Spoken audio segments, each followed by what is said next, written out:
19 में आपका स्वागत है और एक बड़ी और चर्चित खबर लेकर मैं आपके साथ हाजिर हूँ। हिंदुस्तान में बाबा अक्सर चर्चा में रहते हैं और अगर वो बाबा राजनीति में हो तो हर रोज कुछ न कुछ अच्छी खबर या बड़ी खबर सामने आती है। अब ताजा मामला राजस्थान का है। राजस्थान की राजधानी जयपुर से जुड़ा हुआ ये मामला है। दरअसल भगवान परशुराम जयंती को लेकर एक कार्यक्रम आयोजित हुआ था बड़ी चौपड़ में, जोहरी बाजार बोलते जोहरी बाजार में। और ये जो हवा महल से जो विधायक हैं, वैसे तो बाबा हैं लेकिन बाल मुकुंद आचार्य ये विधायक हैं, हवा महल से बीजेपी के विधायक हैं और राजस्थान में इनकी सरकार है। ये आतंकवाद को लेकर जो हमला हुआ था पहलगाम में, उस हमले को लेकर उसकी निंदा करते हुए ये बाबा अपने समर्थकों के साथ बड़ी चौपड़ में सार्वजनिक जगहों पर पोस्टर चिपका रहे थे, नारेबाजी कर रहे थे, जय सिया राम के नारे लगा रहे थे, जबकि आतंकवाद मुर्दाबाद, पाकिस्तान मुर्दाबाद के नारे लगा रहे थे। और ये सब जो हो रहा था, ये जो बहुत व्यस्ततम जगह है राजस्थान जयपुर की, जोहरी बाजार, वहां ये सब हो रहा था। अब बड़ी चौपड़ है, बड़ी चौपड़ में सब समुदाय के लोग रहते हैं, तो इनके ऊपर एफआईआर दर्ज हुई है। दरअसल एफआईआर के अंदर इन पर जो आरोप लगाए गए हैं वो उसमें ये लिखा गया है कि इन्होंने एक विशेष समुदाय की धार्मिक भावनाओं को आहत किया है, शांति भंग करने की कोशिश की है और माहौल बिगड़ गया। जब ये नारेबाजी कर रहे थे अपने समर्थकों के साथ और वहां पर जो सार्वजनिक जगह है, चाहे वो कोई शौचालय हो चाहे दीवारें हो, तो इन पर आरोप ये लगे कि इन्होंने जो जामा मस्जिद है उनकी सीढ़ियों पर पाकिस्तान मुर्दाबाद के जो पोस्टर हैं वो लगाए।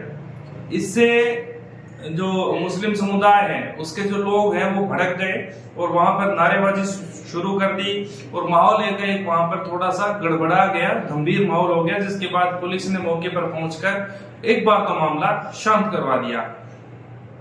अब क्योंकि इतना बड़ा मामला था और मुस्लिम समुदाय की तरफ से बार बार मांग की गई कि बाल मुकुंद आचार्य ने ये गलत किया है, जामा मस्जिद की जो सीढ़ियां हैं उस पर जो पोस्टर चिपकाए हैं ये बेहद गलत है और उनके खिलाफ धार्मिक भावनाएं आहत करने का मामला दर्ज होना चाहिए। जिसके बाद जो मानक चौक थाना है उसके अंदर उनके खिलाफ मामला दर्ज हुआ। अब मामला तो दर्ज हो गया, लेकिन इस मामले को लेकर बाल मुकुंद आचार्य का कहना है कि मैं इस पर कोई भी टिप्पणी नहीं करूंगा।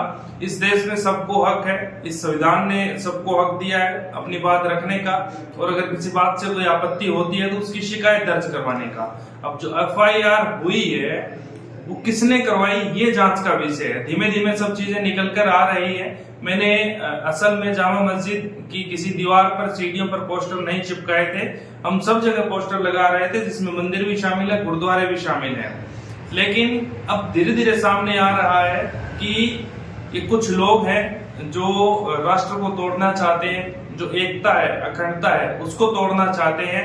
और उन्होंने साफ तौर पर जो कांग्रेस के दो विधायक हैं उन पर बड़े आरोप लगाए। उन्होंने कहा कि ये गलत चुन कर आए हैं, रफीक खान और अमीन काजी, इनको जनता ने गलत चुन लिया है, क्योंकि एक तरफ तो निर्दोष हिंदू भाइयों को मारा गया पहलगाम में और ऊपर से ये लोग एकजुट नहीं है आतंकवाद के खिलाफ, इनको दर्द होता है और ये लोगों को भड़का रहे हैं, प्रदर्शन कर रहे हैं, धारा 144 होने के बावजूद भीड़ इकट्ठी कर रहे हैं।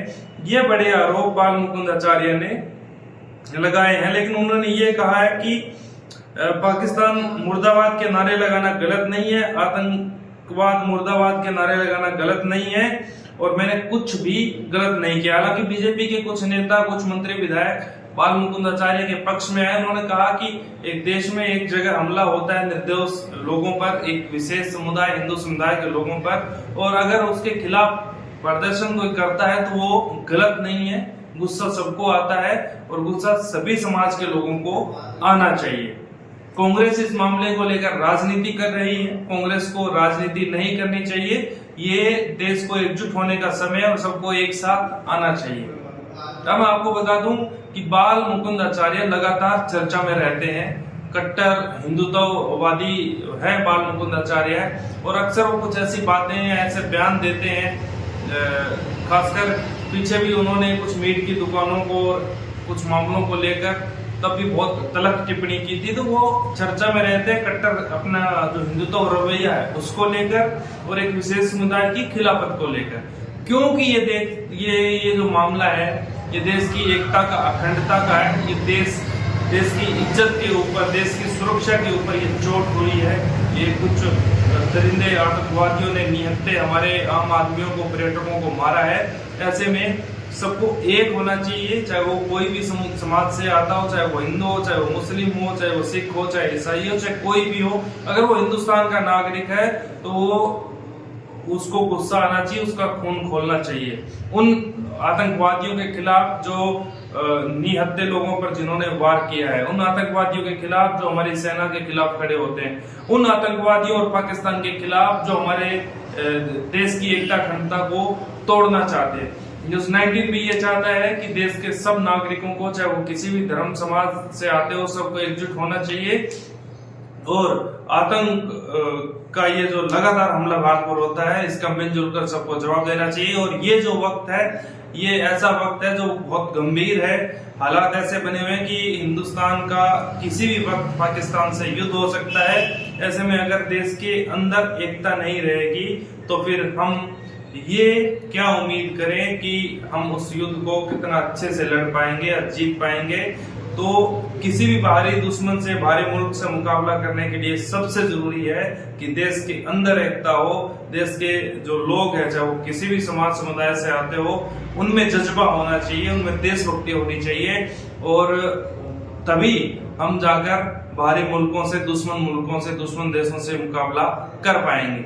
आप क्या सोचते हैं इस बात को लेकर कि बाल मुकुंद आचार्य ने जो कहा और जो उन पर आरोप लगे हैं वो कितने सही हैं या गलत? आप क्या सोचते हैं कि बाल मुकुंद आचार्य पर क्या FIR होनी चाहिए थी, वो सही है या गलत? आप क्या सोचते हैं कि कांग्रेस के 2 विधायकों को, रफीक खान और अमीन कागजी को, इस मसले के अंदर इंटर होना चाहिए था, ये सही है या गलत? आप क्या सोचते हैं कि ये जो इस तरह के विरोध प्रदर्शन हुआ है, लोग इकट्ठा हुए हैं आतंकवाद मुर्दाबाद के नारे लगाने को लेकर, एक बीजेपी विधायक के खिलाफ ये जो लोग इकट्ठे हुए बड़ी चौपड़ में, जौहरी बाजार में, ये सही है या गलत? ये कुछ सवाल है जो आपको भी इन पर सोच विचार करना होगा और आपको अपनी राय जरूर रखनी होगी।